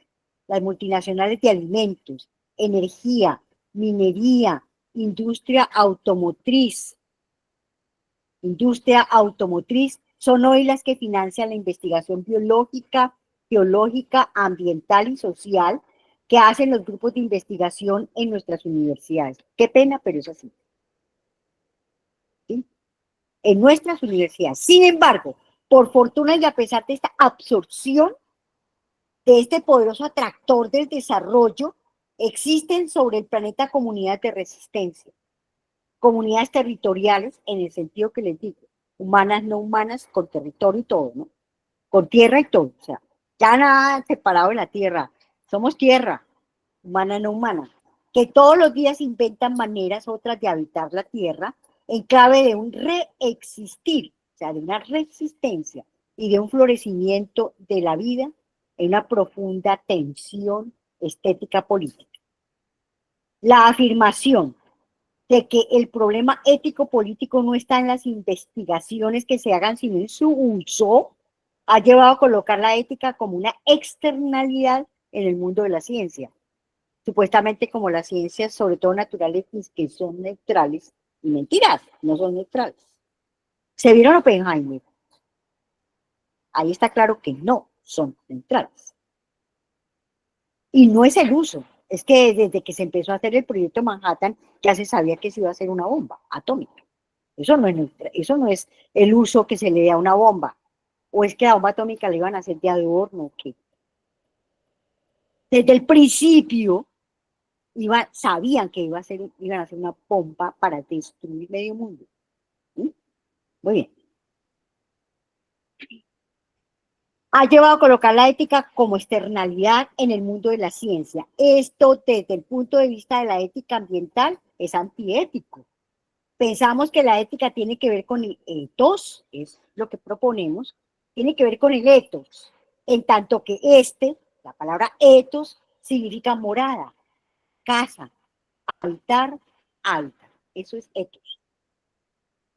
Por tanto, la modificación de las estructuras esenciales de la vida, alteraciones genéticas, por ejemplo, no deben justificarse bajo ningún otro argumento, porque la vida es el a priori de toda posibilidad de existencia. La ética ambiental como ethos piensa la vida en sus tejidos bellamente complejos, como el entramado fundamental que hace posible todas las maneras de ser de ella misma en la diáspora maravillosa que comenzó hace más de 3.000 millones de años, incluyendo las culturas en su poliversidad infinita e inacabada de redes simbólicas que han emergido de las tramas de la vida a las que las culturas pertenecen, así no me gusta. Pensamiento ambiental sur, himno al florecimiento de la vida. Con esto voy como ya terminando. Mientras la devastación y el despilfarro de la tierra, naturaleza, vida no cesa, principalmente por la ambición de multinacionales energéticas, de alimentos, de cepas biológicas, ahí están multinacionales, ahí hay muchísimas más. Logré sacar estos, bajar estos de la red, ¿no? Multinacionales energéticas, de alimentos, de cepas biológicas, de aparatos electrónicos, de miles de mercancías que producen sin parar. Voces como las de los pensadores ambientales Augusto Ángel Maya, vean, se lo presento, para que lo conozcan, mírenlo. Ahora a ustedes los van a ver en la diapo. No, tranquilos, a ustedes les llega todo. Eso es para ustedes y para todos. ¿Sí? Voces de los pensadores ambientales como Augusto Ángel Maya, Enrique Leff, nuestras obras, porque nosotros tenemos también obras, ¿sí? Los ecólogos profundos como Michel Serres, aquí está, ¿cierto? Edgar Morán, las comunidades UA, ¿sí? Coqui, Cuna, Aymara, Tupí Guaraní, Quichua, ¿sí? Mapuche, Lakota, Hopis, etcétera, de pueblos originarios de mundos otros, se levantan cada vez más fuertes y cada vez más sabias para cantarle a la tierra, a la vida, el sur. Para cantarle a la tierra y a la vida, perdón. El sur no como punto cardinal, sino como geografía poética, como maneras de ser y habitar otras.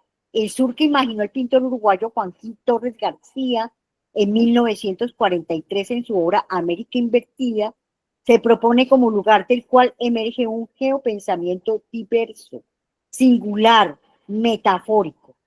Ante la globalización que implica la homogenización de la vida, la hermosa afirmación de Augusto Ángel, la vida si no florece en poesía no vale la pena.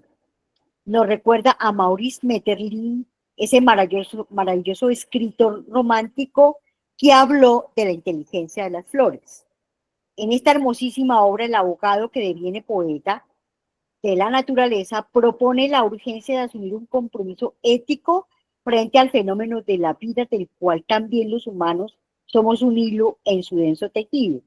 Posiblemente no haya sido accidental que este libro se hubiera publicado por primera vez en inglés con el título Life and Flowers, La vida y las flores, prologado por Gustavo Wilfred Chaos en la publicación al español de la obra La inteligencia de las flores, que es una obra absolutamente hermosa. Y es que Maeterlinck devela que las invenciones humanas ya han sido creadas por la naturaleza, especialmente por las plantas con flores. De lo contrario, la vida en el planeta hubiera desaparecido hace tiempos inmemoriales. La ética ambiental, que hace absoluta falta en las políticas, entre comillas, ambientales, configurada por el pensamiento ambiental sur, está coligada con lo óntico, epistémico, ético-político. El florecimiento es esta bella emergencia, la inteligencia ética epistémica, las flores mismas, no la inteligencia artificial, sino la inteligencia ética epistémica de la naturaleza. Las flores mismas son ético-políticas y la vida es un entramado de ontologías relacionales.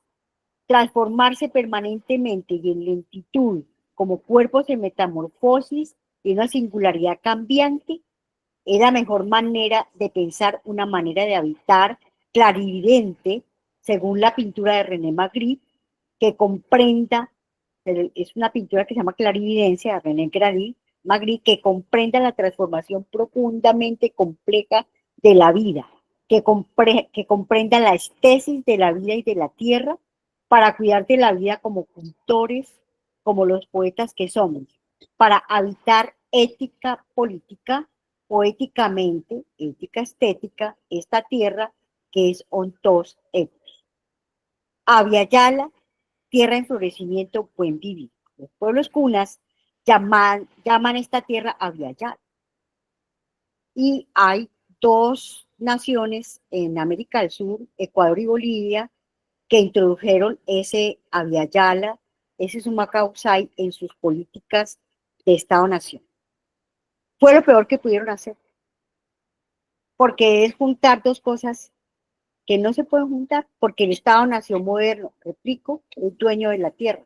¿Qué le tocó a Evo Morales y a todos ellos? Pues conceder que hicieran extractivismo, que hicieran devastación en sus territorios, cuando supuestamente la base de sus constituciones era el Aviala, el Sumacautsay, el buen vivir. Los pueblos cunas llaman esta tierra Aviala. Dos connotaciones tiene este vocablo. Una, que nombra la tierra en su permanente transformación metamórfica. Tierra en florecimiento. Aviala significa tierra en florecimiento. Otra, que nombra la manera de habitarla. Buen vivir. Las dos significaciones, los dos acontecimientos configuran el nombre de la tierra que somos. Solo es posible habitar la tierra si ella florece. La vida, si no florece en poesía, no vale la pena, escribía Augusto Ángel en su hermosa entrevista que le hicimos en el año 2009 y que la pueden buscar en YouTube con un nombre que es La poesía de la tierra. Así se llama la entrevista que le hicimos a Augusto Ángel en el 2009. La florescencia es uno de los momentos más importantes de la vida, para que ella permanezca en la tierra y como tierra. La expresión del poeta Helderlin, lo que permanece lo fundan los poetas, significa que nuestro habitar debe ser poético, pues solo así la vida florece. Esta solicitud exige volver en un feliz olvido de sí mismo al todo de la naturaleza, que es una frase bellísima de Helderlin en un poema que se llama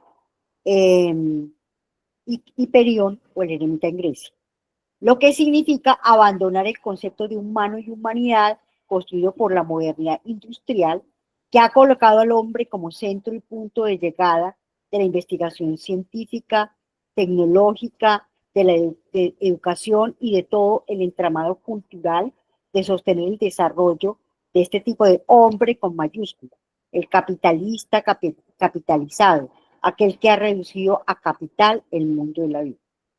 Volver en un feliz olvido al todo de la naturaleza implica entonces salir del antropocentrismo para poder así asumir responsablemente una política del cuidado, no de la devastación realizada por el desarrollo de la vida del planeta Tierra. Nuestro pensamiento ambiental le pregunta a la biología qué ha pensado ella para que la Tierra permanezca en florecimiento. Si la biología significa lógica, lenguaje de la vida, ¿ha sido la biología una ética al cuidado de la vida? ¿Se ha dejado reducir junto con la bioética a una serie de discursos para justificar o no, con argumentos racionales, las acciones biotecnológicas? La biología, la bioética y la biotecnología han asumido una actitud de amor y respeto por la tierra, la naturaleza, la vida, o se han reducido a ciencias y tecnologías para el desarrollo sostenible de un concepto de humanidad inventado por la modernidad industrial para la realización del capital. ¿Es la humanidad un concepto construido en Europa? ¿Qué culturas, qué humanos son humanidad y quiénes no? Con estas preguntas quiero dejar abiertas las sendas, caminos y lugares de pensamiento para darle grosor y densidad a lo que significa estar vivo hoy. Mil gracias, queridas sedes de nuestra Universidad Nacional de Colombia, por la invitación, por unirse a esta conferencia inaugural de nuestro curso de políticas ambientales y pensamiento ambiental del doctorado en Cultura y Educación Ambiental de la Universidad Subcolombiana, de nuestro curso de Naturalezas y Culturas de la sede Manizales y de todo lo que hemos venido desplegando gracias al maestro Augusto Ángel Maya, a todos los pensadores ambientales que nombré hoy, pero sobre todo gracias a que tenemos la posibilidad de pensar. Y todos los que estamos aquí tenemos la posibilidad de pensar. Entonces, la invitación también es a volver a pensar. Bueno, muchísimas gracias. Yo tengo aquí para que de pronto haya preguntas. Vamos a darle la palabra a los estudiantes y profesores de las sedes, porque nosotros vamos a estar aquí el resto hasta el domingo y ahí podemos desplegar mucho más. Por hoy simplemente quería entonces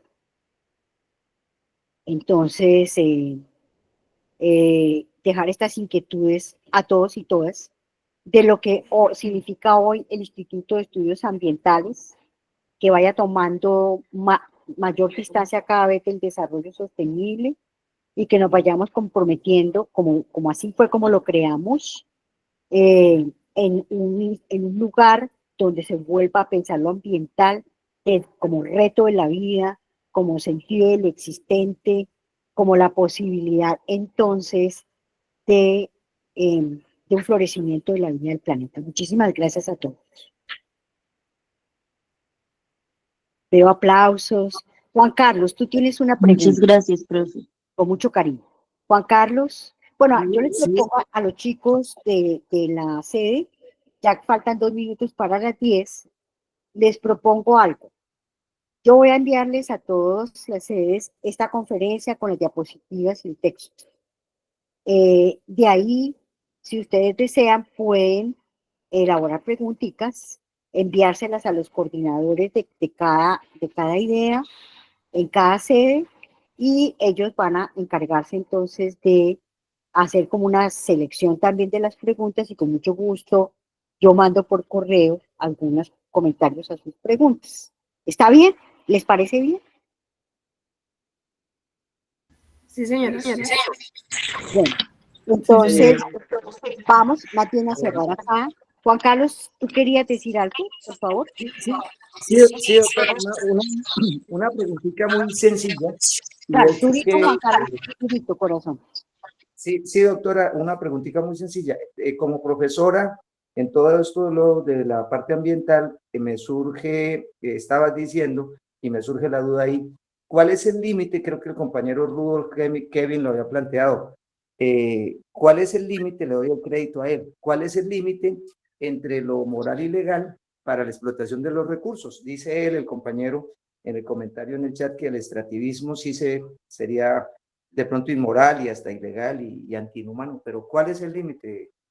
Los límites, bueno, yo pienso que los límites nos los va poniendo la tierra misma, ¿no es cierto? Si logramos a través de una educación otra, ¿sí? Por ejemplo, una educación para comprender cuáles son esos límites, para entender los lenguajes, las reacciones de la montaña, del río, las reacciones de la tierra, las reacciones de todos los seres, de todo lo multi, interexistente, dentro de lo cual estamos nosotros, de esas tramas de la vida. Si nos educamos en la comprensión de esas lenguas de la tierra, vamos a comprender cuáles son los límites. Pero para decirles algo, los límites siempre serán aquellas campanadas, aquellas llamadas de atención, aquellas maneras como se comportan los océanos, los mares, los animales, las plantas, los otros seres que habitan la tierra con nosotros, en estas tramas de la vida. Ellos nos van diciendo hasta dónde. Y no sigamos hablando de extraer, ni de explotar. De usar, sí, claro que tenemos que nutrirnos de la tierra. El tejido de la vida es un tejido en el nutrir, dice François Julien en ese texto que se llama El nutrir la vida. Pero entonces, aprender esos límites es aprender los lenguajes de la tierra. Por eso hay una invitación poética para pensar las políticas y para pensar la educación. Porque una actitud poética, una actitud de contemplación, nos va a permitir de alguna manera comprender esos límites. No son ni 9, ni 10, ni 12, qué pena contigo, no los podemos enumerar. No tomemos distancia de esa cuantificación de todo, ¿no? Yo creo que tenemos es que comprender esos lenguajes de la tierra, y yo creo que la educación ambiental y la ambientalización de la educación tendrán que dar ese giro profundo a lo ambiental, porque la educación se quedó en el desarrollo sostenible y las políticas ambientales son políticas en desarrollo sostenible. Entonces tenemos que ir como abandonando ese apego que tenemos al desarrollo y a sostener el desarrollo a como dé lugar, porque eso todavía hace parte de ese antropocentrismo. Yo creo que los límites también tenemos que ponerlos nosotros en el sentido de no seguir creyendo que somos el centro del universo y tenemos que aceptar que somos una quimera, como dice nuestro texto de políticas ambientales, que además es una pregunta que se hace Pascal y que se hacen muchos pensadores cuando ven en el ser humano, en el hombre, dicen ellos, ahora diríamos en los humanos, en las humanas, en les humanes, en toda esa gran poliversidad hermosa de género que existe, ¿sí? Los límites los tenemos que comprender, es en las conexiones y en la relación con nuestra tierra natal y con esas tramas de la vida que nos acogen y a la cual pertenecemos. Ir transformando los lenguajes también me parece un límite muy importante, porque así como nombramos las cosas son. Si usted a un niño de chiquito le dice que es feo, que es bruto, que es ignorante, que no sabe, que es una cosa, que es una mercancía, el niño se la va creyendo, ¿cierto? Entonces, por eso a nuestros estudiantes nosotros tenemos que hablarles con otro lenguaje. Eso es también lo poético, político. La potencia de lo poético en lo político también está en la transformación de los lenguajes, ¿no? Y ahí podemos aprender de comunidades originarias ancestrales que no han sido colonizadas o que se han dejado colonizar por los lenguajes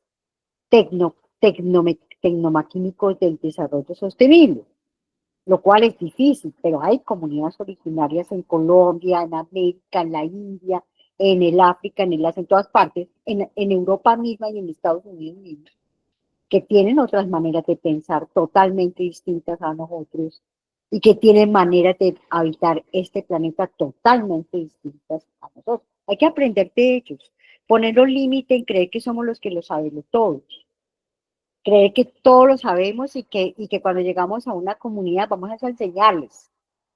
No, antes bien a aprender y a desaprender nosotros toda la cantidad de discursos y de expresiones que durante 11, 12 años, 15 años, 20 años de vida académica nos han construido nuestros maestros y nosotros como maestros, como profesores. Esos serían los límites. Bueno, un beso, un abrazo, ya son las 10:05. Recibo entonces sus preguntas por internet. Les quiero mucho y muy amables por haber aceptado este compartir con todos esta charla. Un abrazo para todos. Muchas gracias a los asistentes, a la profesora por su valioso tiempo, por su generosa disposición de compartir este conocimiento, de invitarnos a la reflexión y reiterar un poco lo que dice la profesora. Todas sus inquietudes nos las pueden hacer llegar al correo y luego se las remitiremos a la profesora. Muchas gracias por todo, por su tiempo y que tengan una feliz mañana. Feliz mañana.